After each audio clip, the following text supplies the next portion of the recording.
Damion, the Pirates played a couple of games after several days off, including the Thanksgiving holiday. Last week, you hosted Mary Hardin Baylor and you hosted Bellhaven, two teams from Deep South. Styles of play different, maybe, than what we usually see. Hard-fought loss against Mary Hardin Baylor, and then a good performance and a win against Bellhaven. Take us back through those couple of games and what we learned. Yeah. First half against Mary Hardin Baylor, I think we did a good job. Our defense was super solid. We had some chances to stretch it out, but we kind of started to see ultimately the issue, which was we didn't do a good job on the defensive glass, and they're a really good offensive rebounding team. I think they're top 15 in the nation in offensive rebounds, and they certainly showed it. So we gave up too many offensive boards.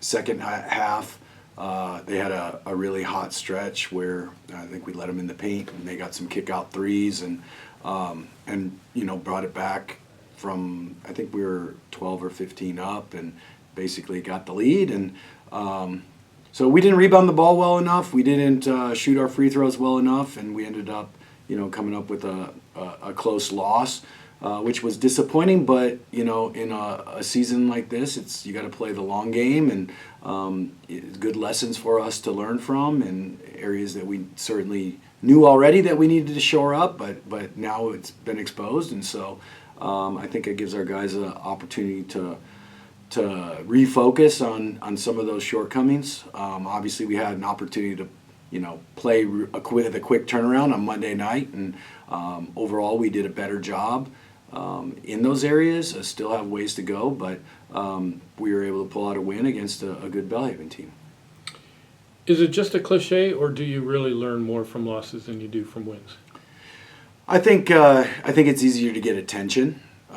Just naturally, when you're able to pull out wins, even when you're talking about the shortcomings, maybe it's easier for a player to say, well, we still won, so not take it as serious. But obviously our guys are competitors. They don't want to be on the losing end, and when they are, it's a humble pie that you have to swallow, and you say, okay, well, we need some changes. So I do think there's some truth in it. It's just easier to get, it's human nature to not take things as serious, or really make the necessary changes until you hit a rock bottom, hopefully. This week is final exams. As head coach, how do you help the guys navigate playing basketball in the midst of final exams? A couple of days off, which is always hard for what we're trying to do to keep, to keep things moving in the right direction. But we gave them yesterday off. We'll give them tomorrow off. Tomorrow's a real heavy finals day, so we'll get back out there, a couple times this week, and then leading up to our trip to California. But you got to give some time off, and also just be sensitive to the fact that they're under a lot of stress, both physical and mental. So there's only so much bandwidth that they have to take in new information, or even just for the amount of time that you're going to be asking them to take away from studies and eating, sleeping, and all of the other things that are expending energy at this time of year. Next week, you're going to hit the road to Southern California for 3 games against opponents from the league down there.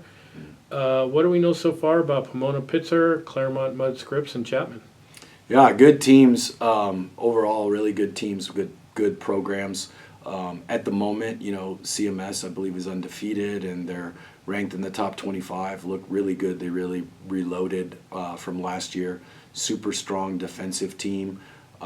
So there's some unique challenges. Between the 3 opponents, we'll see a little bit of press, we'll see a little bit of zone, we'll see some real solid man-to-man, different types of offenses. So I think just the fact that we have 3 different opponents in 4 days, coming off of shorter prep week given finals, we certainly have a challenge ahead of us.